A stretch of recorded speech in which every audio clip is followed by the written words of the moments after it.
To be honest, the trouble that evening began with something absurdly small, Carol's dress. It was nothing inappropriate. Just a light summer sundress. Softer than the structured clothes she usually wore. But it followed her shape differently. When she moved between the kitchen and living room, the fabric shifted with quiet grace, and against my will, my eyes tracked her. When she sat down across from me, crossing her legs, I felt something tighten inside my chest. This is wrong, I told myself. My mind understood that. It screamed it, but grief does strange things to a man. It rewires him. Blurs lines that once felt immovable. I excused myself abruptly and retreated to my bedroom, locking the door with deliberate care. I needed distance from her, from myself. The city lights of Chicago shimmered beyond the tall windows, reflected against the glass like fractured stars. I dropped into the armchair near the window and pressed my fingers against my temples. This wasn't about desire. At least, that's what I told myself. I tried to think of other faces, an actress from some old film. Women I'd passed in airports or boardrooms. Anything ordinary, anything safe. But the mind is cruel when it fixates. Carol's face kept resurfacing, not as a temptation, but as familiarity, her gentle smile. The way she spoke my name with quiet understanding. The warmth in her presence that had filled the emptiness of this penthouse more effectively than anything else since Emily's death. No. Stop. I muttered to myself. I stood paced, tried to outrun my thoughts. But grief and loneliness are patient predators. They wait until the silence grows unbearable. My breathing grew uneven in the stillness of the room. And then, a sound, a soft metallic click. The door opened. But I had locked it. I was certain I had. Carol stepped inside, holding one of my shirts neatly folded over her arm. I ironed this for tomorrow. She began gently. Then she stopped. Her eyes took in the scene, my expression, the unmistakable shame flooding my face. The silence that followed felt explosive. Heat surged up my neck. My pulse thundered in my ears. It was humiliation in its purest form. The kind that burns long after the moment ends. I am sorry. She whispered quickly. She placed the shirt on the edge of bed as if it were fragile glass. For a second, her hand trembled. We'll talk later. She turned toward the doorway. Without facing me, her voice softened. It's all right, Rob. A man has needs. And then she was gone. At the time, I thought the worst part was the embarrassment. I was wrong. My name is Robert.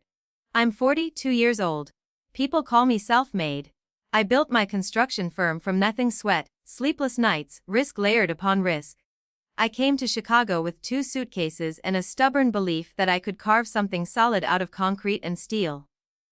20 years later, I owned a penthouse overlooking Lake Michigan, financial comfort, professional respect, and none of it mattered. A year ago, I lost my wife, Emily. She was 32. The accident was sudden, merciless. One phone call that split my life into before and after. People had always whispered about our age difference. 10 years, Rob. Are you sure? But Emily had been my first real love. Warm, impossible to ignore. She softened the harder edges of me. When she died, something inside me went with her. I buried myself in work, blueprints, contracts, negotiations. I told myself productivity was strength. But every night, I came home to silence. The penthouse felt cavernous. The refrigerator stayed empty. The king-sized bed felt like an ocean I had to cross alone. I would lie awake staring at the ceiling, asking the same question. Is this my life now? Carol began visiting more often after the funeral. She was grieving too. Emily was her only daughter. But she noticed what others didn't, how I skipped meals. How the dark circles under my eyes deepened, how the grief was hollowing me out from the inside. She started bringing food. Straightening things. Filling the air with quiet conversation so the apartment didn't feel like a mausoleum. And somewhere in that slow rebuilding of routine, something shifted. Not because I wanted it to. But because loneliness, when left untreated, searches for warmth wherever it can find it. And that night, the dress, the locked door. The accident was only the beginning of something neither of us was prepared to face. She couldn't just stand by and watch me fade. Rob, have you eaten today? I can still hear the softness in her voice the first afternoon she came over after the funeral. I couldn't answer her. Words felt heavy, unnecessary. I simply shook my head. She walked to the kitchen, opened the refrigerator and sighed, not in frustration, but in heartbreak. "Oh, honey, you can't live like this. Think how worried our Emily would be." That did it. Hearing Emily's name spoken gently, not as a tragedy but as someone still watching over us, cracked something open inside me. From that day on, Carol began coming by 3, sometimes 4 times a week. She filled the fridge with homemade meals. She folded laundry I'd left untouched for days. She moved through the penthouse with quiet efficiency, restoring order not just to the rooms, but to the silence that had swallowed them. Sometimes she barely spoke. She would sit on the sofa with a book resting in her lap, turning pages slowly while the late afternoon light filtered through the windows. Her presence alone steadied me. We were the only 2 people who understood the precise shape of the void Emily had left behind. Grief has a fingerprint and ours matched. Carol was alone, too. My father-in-law had died of a heart attack 5 years earlier. She had already learned how to sit across from an empty chair at the dinner table. "The living have to keep on living, I suppose," she said one evening as we shared a quiet meal. There was a wistful curve to her smile, one that never quite reached her eyes. That was the moment something shifted. It wasn't dramatic, it wasn't sudden, it was subtle, almost imperceptible. Carol and I were only 13 years apart. She had Emily young, in her early 20s. At 55, she carried herself with a vitality that defied the number. Morning yoga by the lake, long solitary walks along the Chicago waterfront. There was grace in the way she moved, grounded, self-assured, alive. That word lingered in my mind. Months passed in this fragile rhythm. I began eating again. At first it felt mechanical, chewing because I had to. But gradually, taste returned, conversation returned. Even silence felt less suffocating. I forced myself back into the office. I worked, I came home. Carol would already have dinner simmering softly on the stove. The grief didn't disappear. It never does. But it loosened its grip. It stopped pressing against my ribs every time I inhaled. And then one evening, after dinner, something changed. Carol stood at the sink washing dishes, sleeves pushed slightly back. She was humming under her breath, some old melody I didn't recognize. She wore a simple skirt that brushed just above her knees. Nothing bold, nothing intentional, yet I noticed. Really noticed. My gaze lingered longer than it should have. "No, don't," I warned myself silently. I turned away, but my pulse had already shifted into a rhythm I hadn't felt in over a year, unsettling. It wasn't about replacing Emily. It wasn't about betrayal. It was about something far more dangerous. Awakening. After that night, an undercurrent formed between us, invisible, unspoken. But there. When she handed me a plate, our fingers sometimes brushed. When we sat on the sofa, the space but felt smaller than before. Charged. Then, gradually, her visits began to change. 3 times a week became once. Once became every other week. I told myself she was busy, that she needed space, that I was regaining independence. But the refrigerator started looking barren again. The penthouse grew quiet in a different way, not heavy with grief this time, but hollow with absence. "Carol hasn't been by lately," I muttered one evening, staring at the empty shelves. I missed the containers of pot roast and chicken soup stacked neatly inside.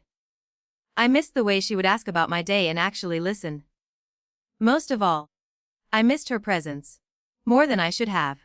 I picked up my phone more than once, thumb hovering over her name.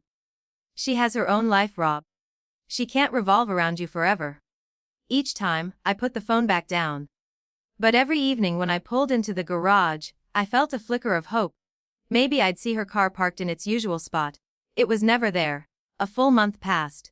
Then one Saturday afternoon, my phone rang. Carol. Her voice sounded different, tight around the edges. "There's an issue with my building," she explained. "They're selling it for redevelopment. They've offered a buyout, but I need time to find somewhere new. I'm not sure where to go in the meantime." I didn't hesitate. Not even for a second. "Carol," I said, my voice steady before my mind could interfere, "please, come stay here." And as the words left my mouth, I felt it again. That shift. That invisible line. And I knew, deep down, that inviting her into my home again, this time not as a visitor, but as someone staying, would change everything. "Come stay with me," I said before I could stop myself. I have so much space here, it's ridiculous. It would be better than you staying in a hotel. I hesitated, then admitted the truth. Honestly, I've been so lonely here by myself. 4 bedrooms. And just me rattling around, it feels cavernous.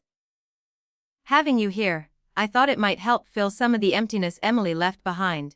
Carol was silent for a long moment. Are you sure, Rob? I wouldn't want to be in your way. Not at all, I said quickly. In fact, I think it would make things easier for both of us. Finally, she agreed. She chose the guest room at the far end of the hall. And we settled on a comfortable routine, our own lives during the day, shared meals in the evening. For the first few days, it worked perfectly. We respected boundaries. Lived together without awkwardness. But that equilibrium didn't last. Carol naturally fell into the rhythm of managing the household. If you have any laundry, just leave it out. I'm doing a load anyway, she'd say. Oh no, that's fine, I can handle it. Don't be silly. Easier to do it all at once, she replied, and I let her.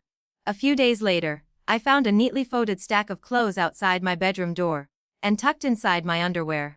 A flush of heat swept over me. My mother-in-law had done my underwear. That night at dinner, I mumbled, cheeks warm. Carol, you really don't have to do I can handle that myself. She laughed, light, easy, completely natural. Why? It's just laundry. We're living together. Don't worry about little things like that, Rob. First, it felt strange. Then normal. That normalcy was the problem.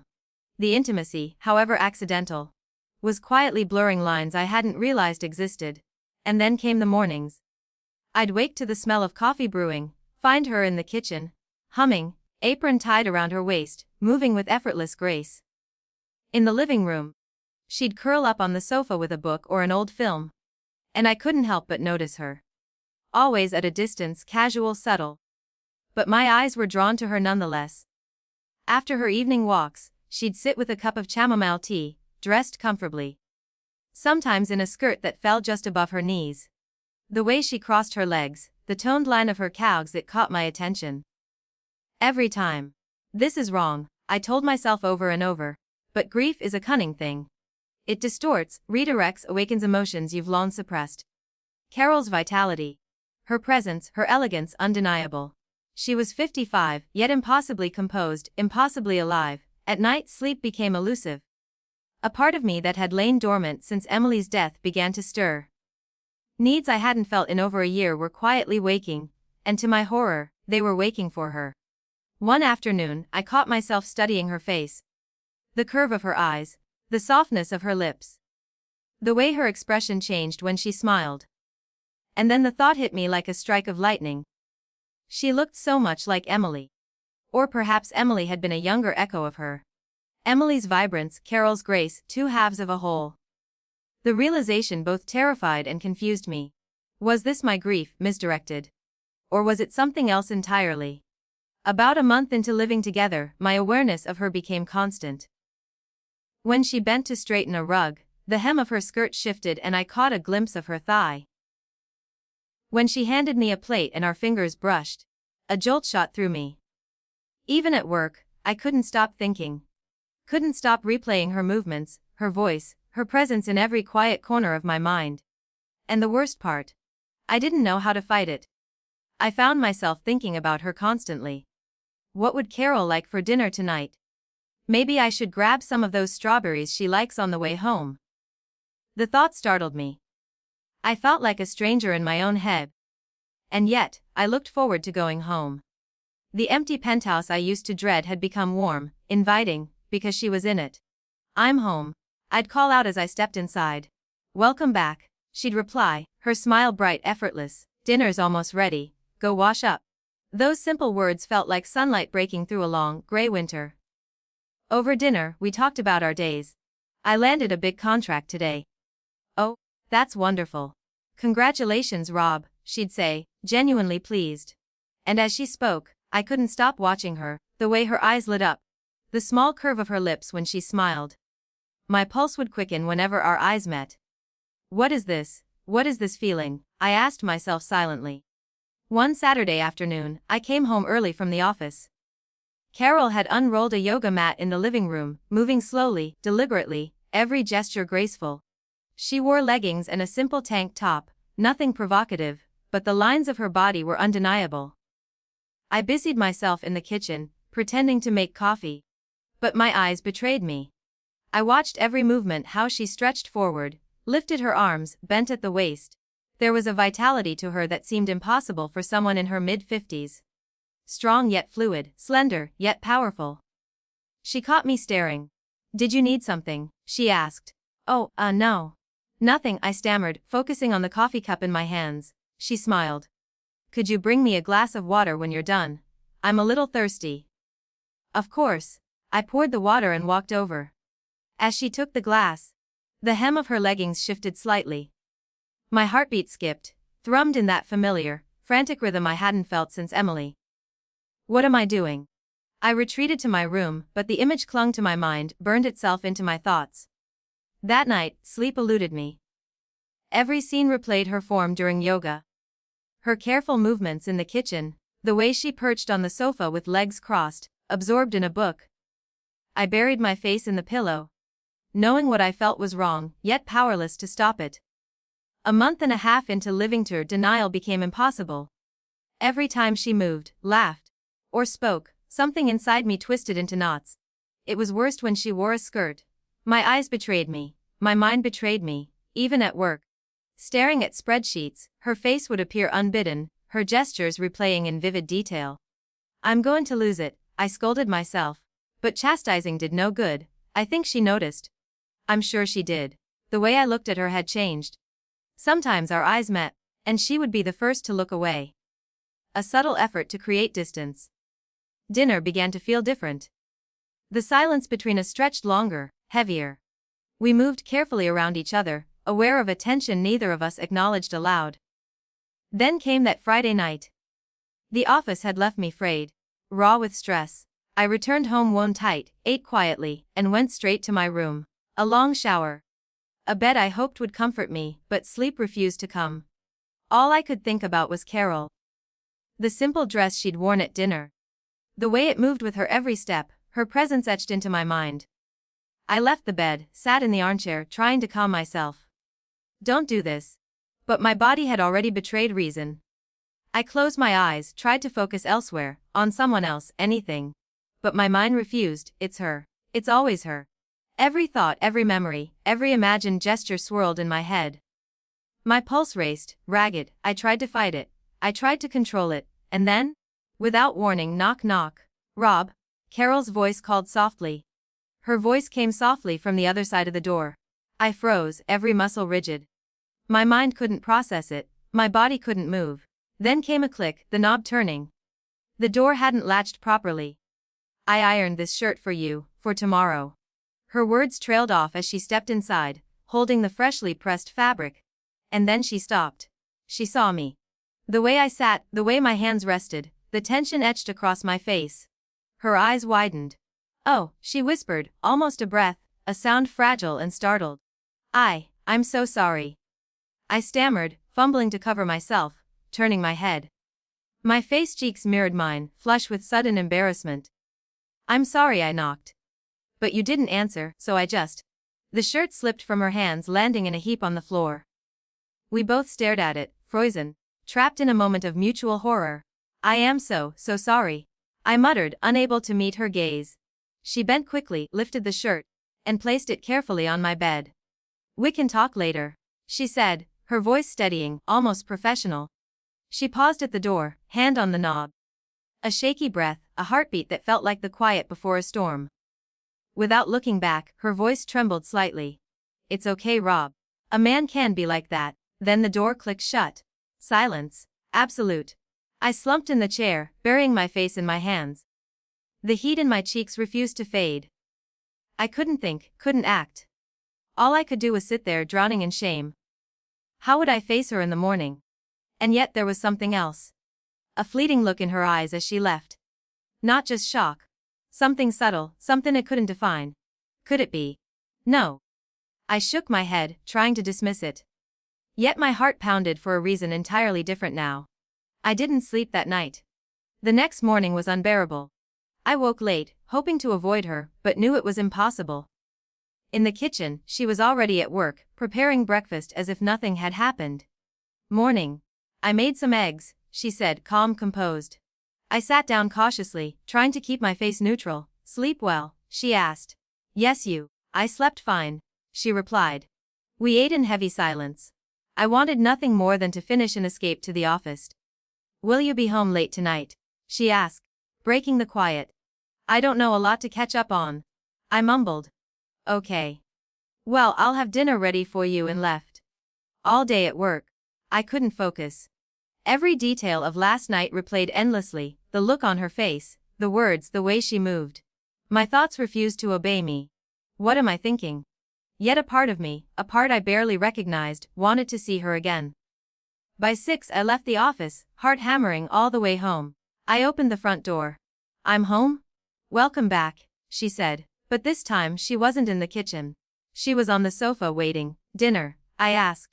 Not yet. I was waiting for you. Her gaze, it was different. Sharper, more direct, more intense. Sit down, Rob. I sat in the armchair across from her. About last night, she began. My breath caught. Carol, I am so sorry. It's okay, she interrupted, holding up a hand. It's not your fault. A man living alone, I understand. But I couldn't stop. The truth tumbled out. I was thinking about you. Her eyes widened slightly. What? I wasn't, I swear I was trying to think of anything else. But I couldn't. It's just living here together, seeing you every day. At some point it just started to get to me. My voice trembled. I know it's wrong. I know Ellie's mother. I'm your son-in-law. But living so close, I couldn't suppress it. It's biological. I can't help how I feel. Her silence stretched, heavy, fragile. The way you look when you move around the house, when you sit on the sofa, when you wear that dress, it all registers. I can't control it. I buried my face in my hands, overwhelmed by guilt. At first, only guilt existed. For Emily, for her. But the feeling, it wouldn't stop. It followed me to work. It followed me home. It isn't just loneliness, Carol. I confessed. Her voice was quiet when she finished, almost a whisper. I've thought about it. About us living here like this. I said, my voice unsteady. I think it was inevitable that we'd start to notice each other more. My heart pounded. She met my gaze steadily. I know how hard it must be for a man on his own, she said softly. You've been holding so much inside all this time. Her cheeks flushed faintly.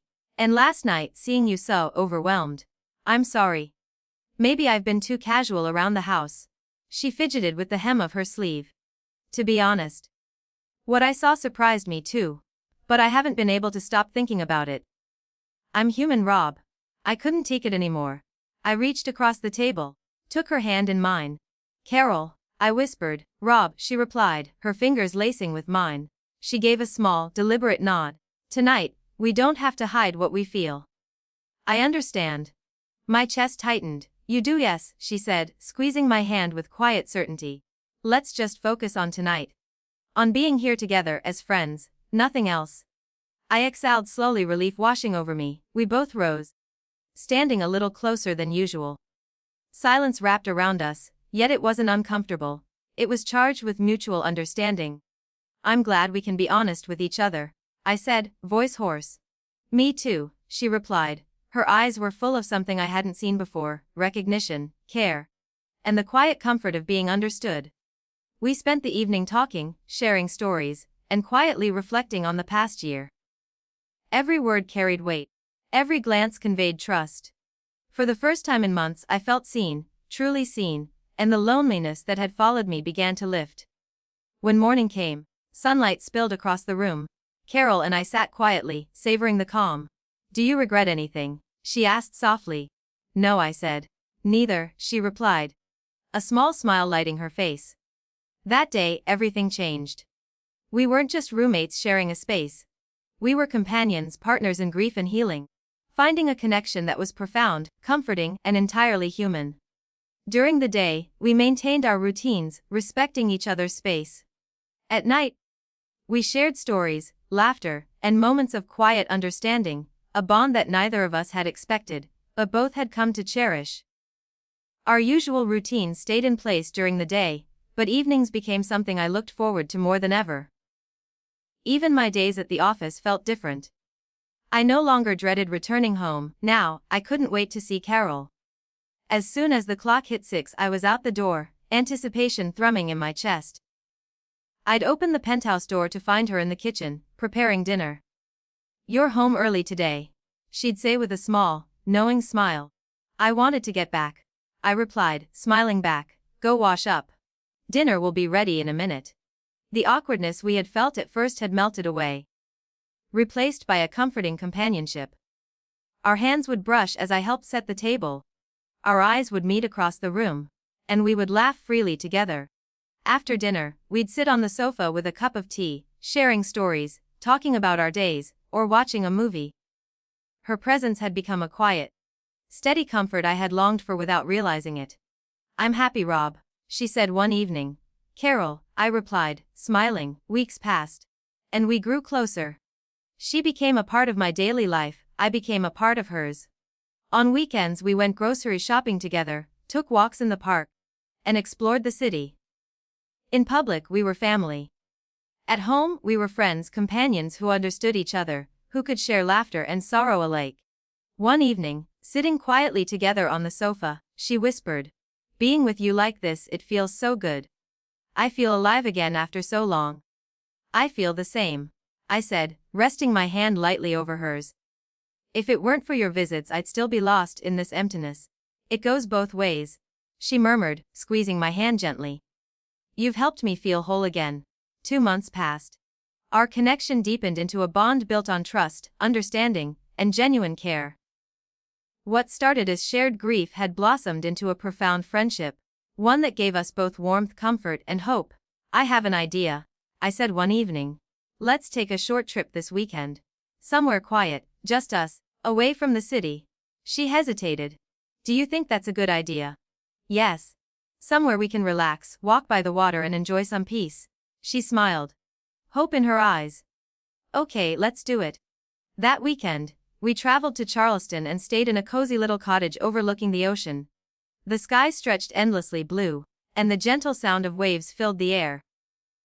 "It's beautiful," she breathed, looking out at the horizon.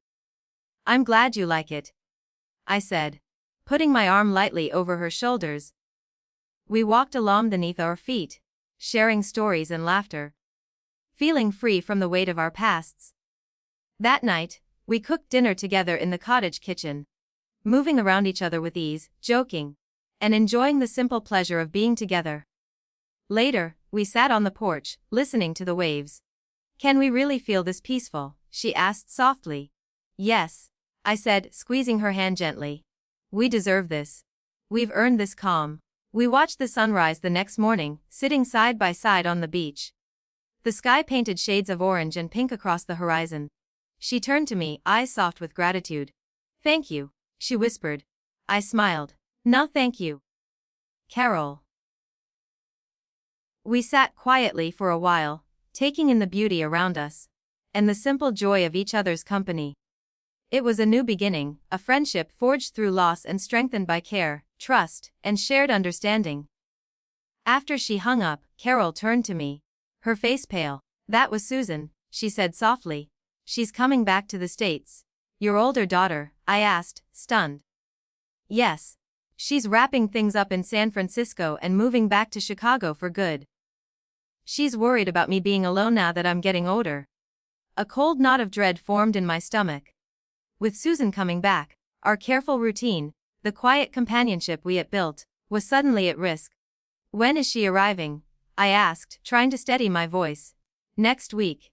And she wants to she'll be here." My heart sank. Suddenly, our peaceful days together felt under threat.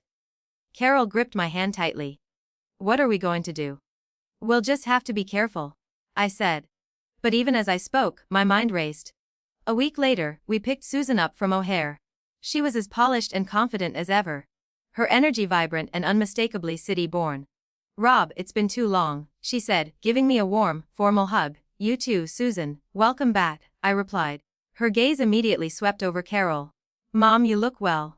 Really well." "Oh, well, you know," Carol stammered, trying to act casual. "No, it's different. There's a light in your eyes, Mom. You look happy. Her words carried a sharp, careful observation. I could feel Carol's tension, subtle but unmistakable, as Susan's presence filled the room with watchful energy. In the car on the way back to the penthouse, Susan asked, "So Mom, where are you staying now?" Just with Rob for a little while," Carol explained. "You are?" Susan's tone was curious, a hint of skepticism in her voice. "My old building is being redeveloped, so it's temporary," Carol replied carefully. "Well, in that case, would you mind if I stayed here too? It would save me a fortune on a hotel," Susan said casually. Carol and I exchanged a glance, realizing there was no good reason to refuse. "Of course," Carol said, her voice tight. From that day, everything shifted. The quiet companionship we had shared was suddenly interrupted every turn. Even ordinary evenings felt tense, every shared glance and friendly gesture now needed careful timing. I started staying late at the office to avoid the crowded apartment during the evenings, while Carol spent her nights with her daughter. Our routines were disrupted, and our connection was forced to hide in the small, stolen moments, a passing word, a shared joke, a comforting gesture that went unnoticed. One morning, I struggled with my tie in front of the mirror. "Here, let me," Carol said, stepping forward to help. Her hands moved with that familiar, comforting ease. In that instant, I looked up and saw Susan standing silently in the living room doorway, her expression sharp, curious, and watchful. I flinched and stepped back, heart pounding. Another evening I reached for a plate while Carol washed the dishes, our hands briefly touching in an automatic, familiar gesture. We shared a fleeting smile, one that felt meaningful only to us, before Susan appeared in the hallway, breaking the moment. Even when Carol dozed off on the sofa one night, I instinctively adjusted her pillow to make her comfortable. A glance toward the kitchen showed Susan standing there, holding a glass of water, silently observing. I gently nudged Carol awake. "Maybe you should go to bed," I whispered. "Oh, thanks," she said, sitting up, brushing off the tension. It was clear. Our quiet companionship, built on trust and shared understanding, now had to navigate new boundaries. Every small gesture became a test of patience. Every shared glance a silent communication. We had to learn to preserve the bond we'd grown, even under the watchful eyes of another. The days after Susan arrived were tense and fragile. Every interaction, every glance, became a careful calculation. The apartment, once a place of warmth and quiet intimacy between Carol and me, now felt crowded and charged with caution. One evening, after a particularly draining day at the office, I returned home feeling the weight of the world pressing on my shoulders. My mood was heavy, dark, and unrelenting. Dinner was silent. Carol watched me closely, her concern barely masked. "Is something wrong?" she asked softly, her voice laced with gentle worry. "No, I'm fine," I replied, trying to sound normal though my tone betrayed me. After the meal, she followed me into the living room while Susan was in the bathroom. "Are you sure you're okay?" Carol asked, taking my hand in hers, squeezing it with a tender, comforting pressure. "You can tell me." Her touch was warm and grounding, the kind that made me feel understood in a way no one else had since Emily's death. For a fleeting moment, I wanted to reach out and hold her close. But then the bathroom door opened, and Susan appeared, sharp-eyed and inquisitive. In a heartbeat, Carol and I pulled our hands apart. These near misses became our new normal. Every shared smile, every fleeting moment of connection, now had to be hidden, deferred, or carefully moderated. Our lives were suddenly a series of whispered gestures and cautious movements, every step measured to avoid suspicion. About a month after Susan had settled in, she pulled me aside one evening. "Rob, can we talk for a minute?" My chest tightened immediately. Was she aware of something? Was this confrontation inevitable? "I found a place for us," she said quietly, and I blinked, momentarily disoriented. "A place?" "Yes," she said. "An apartment for Mom and me. We're moving out next week." I was floored. "So soon?" "Well, my husband will be joining later, and we need to get settled," she explained calmly. "Mom can't keep imposing on you forever. She deserves her own space." I didn't know what to think. Was this her way of ending whatever fragile, unspoken understanding had existed between us? Or was it simply practical timing? Could I really be sure? That night, After Susan had gone to her room, Carol came to my side.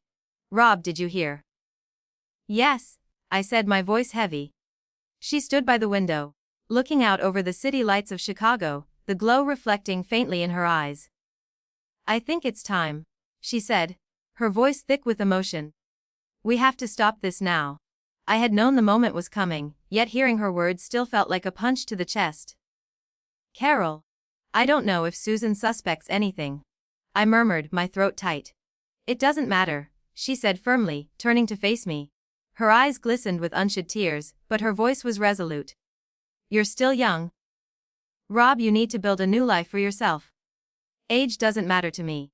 It's never been about that. Because of you, I felt alive again. I felt like a woman, and I am so grateful for that. But now you have to go forward.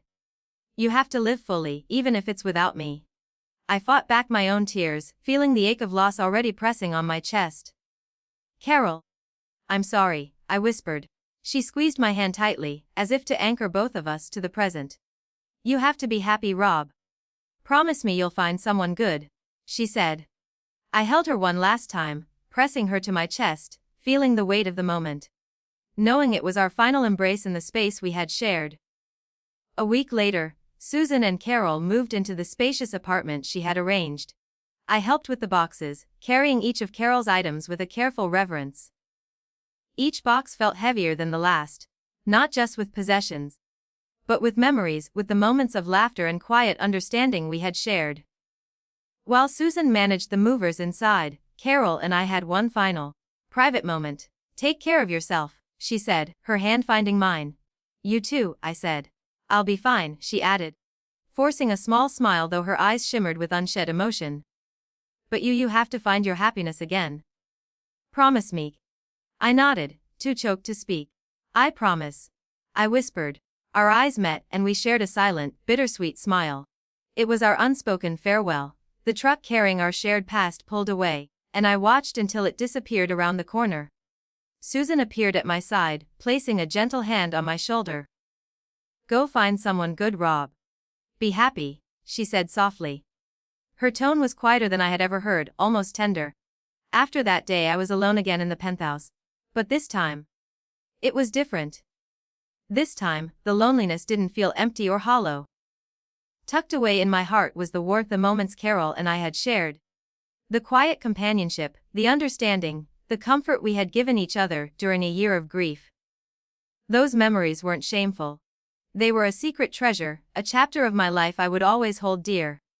Months later, at a company event, I met a woman my own age, kind, bright, with a warmth in her smile that reminded me life could still surprise me. I asked her to coffee, taking a step toward a new beginning. And though Carol and I had parted ways, we still exchanged messages occasionally, a quiet acknowledgement of the bond we had shared. "How are you?" I'd type. "I'm doing well. Hope you're staying healthy," she'd reply. "I am. You be happy, Rob," I'd answer. We let each other go, yet never truly forgot. Sometimes, when I think of her, a small smile touches my lips. I was grateful for her, and she for me. And so, our story reached its quiet, gentle conclusion. Not with regret or shame, but with the lingering warmth of a beautiful, unrepeatable chapter in both of our lives.